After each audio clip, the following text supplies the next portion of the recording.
Казани с 7 по 10 августа проходит профилактическая акция «Зарядка со стражем порядка». Такие мероприятия подают личный пример. Это очень здорово, когда сотрудники правоохранительных органов проводят такие позитивные мероприятия.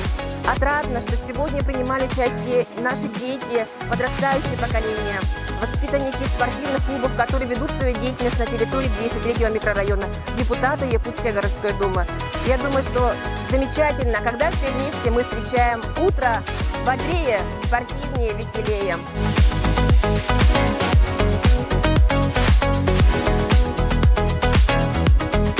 Кикбоксинг, бокс, и можно рукопашный бой брать, и можно это. И во всех дисциплинах, получается, я выступал и в боксе, и в кикбоксинге, в рукопашном бою, и в ушу санда. То, что я сейчас показывал, это как все в положительных эффектах. Сегодня на 203-м микрорайоне очень хорошее мероприятие проведено. Это зарядка со стражем порядка. На самом деле многие пришли и впервые поучаствовали. Для нашего населения новинка, наверное, когда вот сама полиция организовывает такие зарядки. Но спасибо им за это. Мы знаем, что полиция нашей защитник.